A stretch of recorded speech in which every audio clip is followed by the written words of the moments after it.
안녕하세요. 오늘은 역대하 31장입니다. 히스기야의 개혁이 나와 있습니다. 세 장면으로 나누어져 있죠. 한 장면씩 살펴보도록 하겠습니다. 첫 번째 장면은 우상철폐입니다.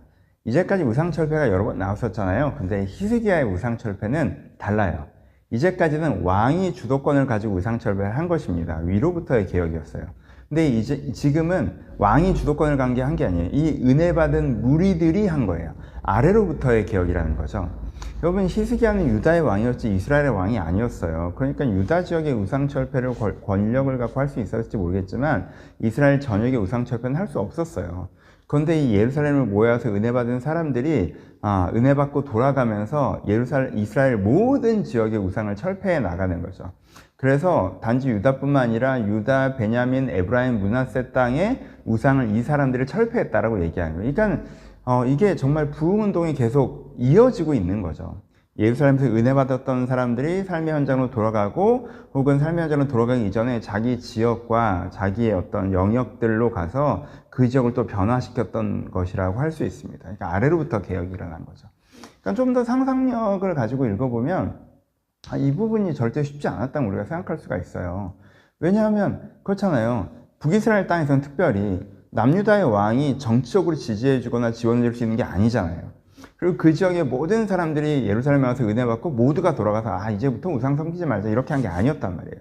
그러니까 그 지역에서 소수의 사람들이 와서 예배를 드리고 유월절을 지키면서 은혜를 받고 돌아간 것인데 그 사람들이 그 지역의 우상을 철폐했다는 건 이 사람들이 어떤 권력이나 힘으로 할 수 있는 게 아니었기 때문에 가서 또 복음을 전하고 그 지역 사람들을 변화시키고 새로운 무브먼트를 만들어내고 이게 하나님으로 돌아가야 된다는 그 고백이 주류가 되게 하고 이런 영적인 흐름이 있었다라는 거죠. 그래서 아래로부터의 개혁 그리고 진정한 그 백성들의 진심이 바뀌므로 말미암아 또 다른 사람들의 진심을 바꾸어내는 진정한 의미에서의 우상 철폐가 이루어진 것이다 라고 할 수 있습니다. 두 번째 개혁은 레위인과 제사장들의 소임을 다 할 수 있도록 한 것이죠.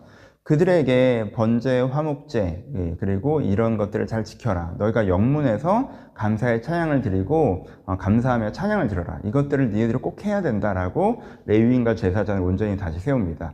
그러니까 이 레위인과 제사장들이 예배드리는 역할 그리고 가르치는 역할을 잘 감당해야 된다라고 그들이 앞으로의 사명을 계속 공고하게 한 것이죠. 그러니까 히스기야가 주목했던 게 뭐예요? 히스기야 개혁은 무너뜨리는 개혁에서 머무르지 않고 세우는 개혁인 거죠. 이들이 한 번 6월절의 은혜로 끝나는 것이 아니라 그들이 계속 예배 가운데 은혜를 받아야 되고 계속 말씀 가운데 깨닫고 새로워져야 된다는 거죠. 그러려면 이 레위인과 제사장들이 바로 서서 그 역할들을 해줘야 된다는 거예요. 먼저 자기들이 은혜 안에 거하고 그 사람들이 계속 은혜 안에 거할 수 있도록 돕는 역할들을 이들이 잘 해야 이 일들이 계속 이 불꽃이 계속 이어갈 수 있다라고 한 거죠. 그렇죠? 그래서 히스기야가 그 역할을 할 사람들을 세우고 그 역할을 잘 감당하도록 하는 것이 두 번째 개혁의 내용이었습니다.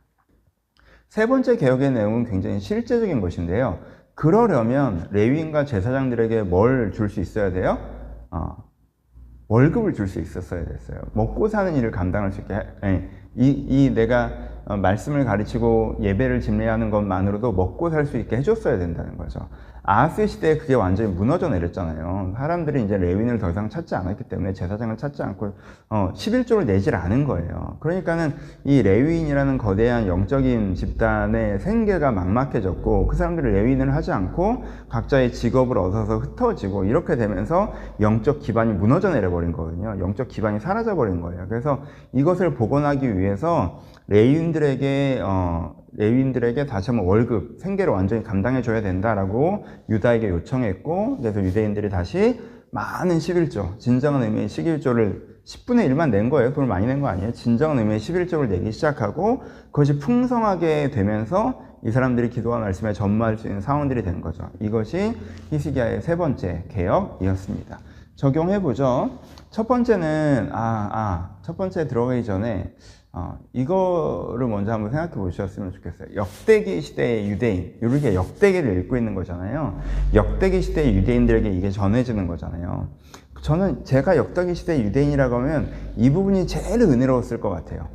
북이스라엘은 멸망하는 그 지점에, 유다도 굉장히 쇠락해져 있는 지점에, 우상 숭배가 만연했던 그 시점에 히스기야가 무엇을 했는가라고 하면 그 히스기야가 제사를 회복하고 유월절을 회복해서 그들의 영성을 회복했다라는 게 그 시대 유대인들에게 전해졌을 때 그 사람들의 되게 큰 은혜가 됐을 것 같아요. 왜냐면 그 사람들의 패배감은 실질적으로 할 수 있는 게 없다. 우리가 독립운동을 할 것도 아니고 정치적으로 무엇을 할 게 아니고 우리가 법제도를 바꿀 수가 아니고 옛날에 우리가 독립국가였을 땐 그렇게 할 수 있었는데 그걸 할 수 없다. 뭐 그것 때문에 조금 무기력하며 그런 것도 있는 거잖아요.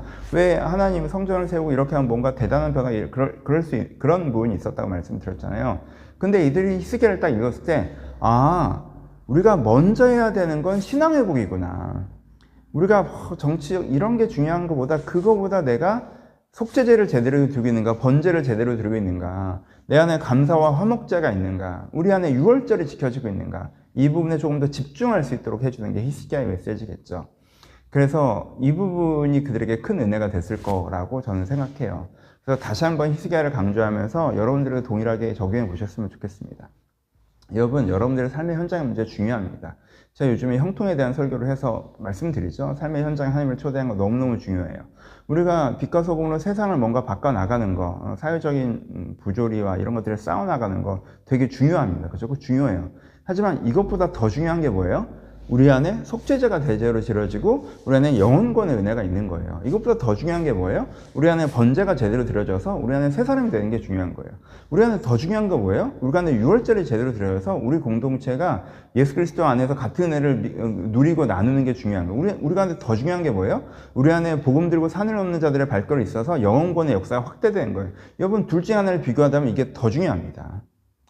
우리가 이건 제대로 되지 않고 있는데 우리 안에 진정한 은혜가 없고 이러한 영적인 희락이 없는데 이거는 뭐 기본적인 거고 기독교인의 사회적 메시지가 중요하고 뭐 사회적 공의 얘기하고 또 그래 내 삶의 문제 하나님 이쪽으로만 가면 이것도 여러분 치우친 거예요.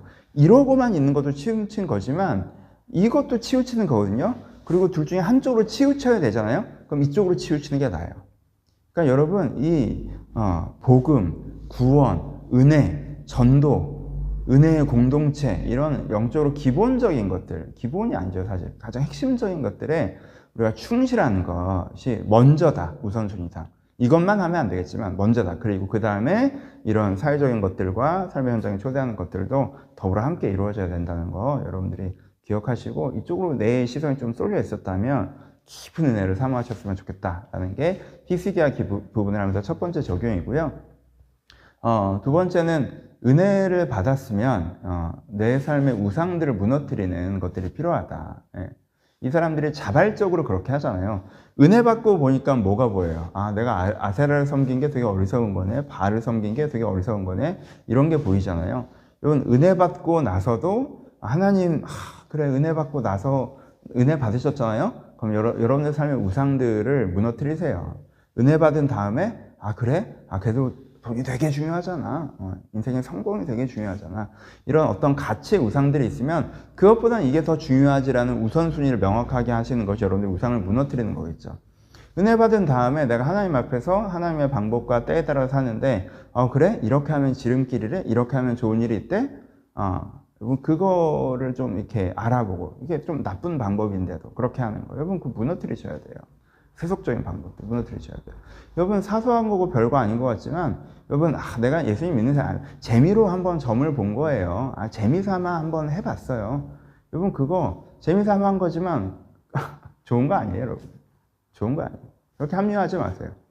하나님이 인도하시고 변화되는 삶이 아니라 뭔가 다른 데서 뭔가 내 미래를 알려주면 좋은 거 아니에요 여러분.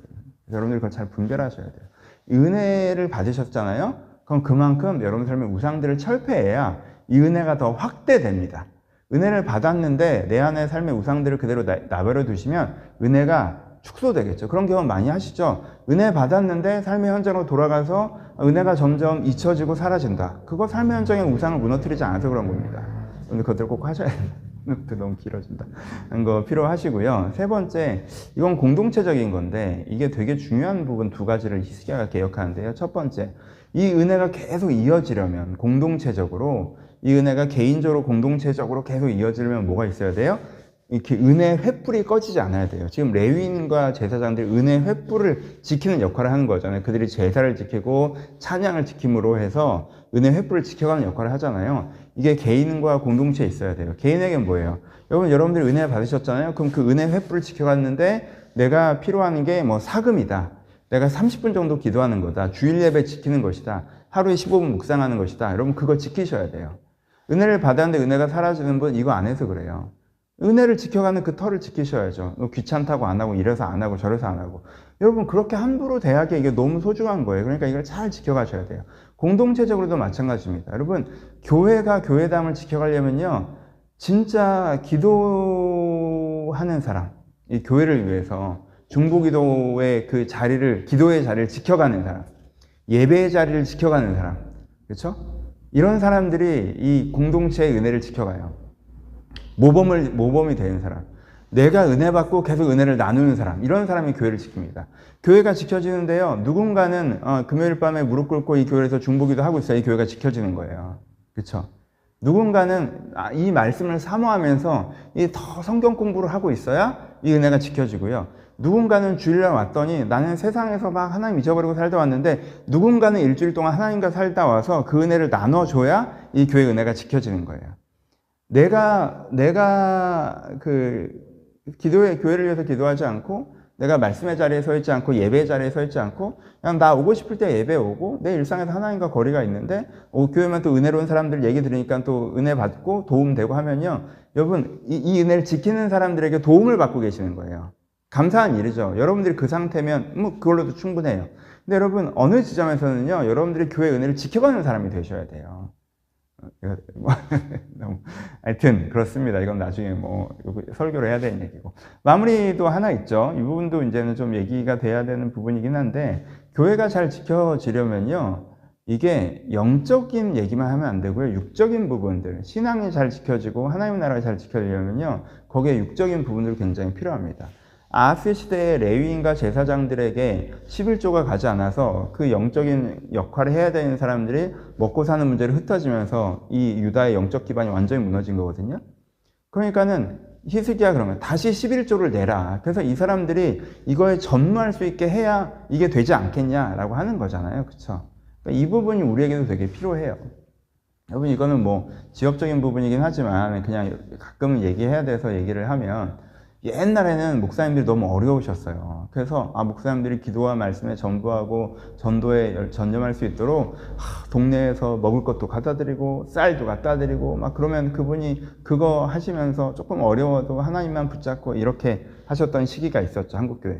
근데 어느 지점부터 한국교회가 좀 성장하면서 목사님들이 지나치게 풍요로워진다. 근데 사실 그것도 전체에서 보면은 뭐 큰 퍼센테이지가 아닌데 어쨌건 중형교회 이상 목사님들의 수익은 너무 크다라는 이 지점이 왔죠.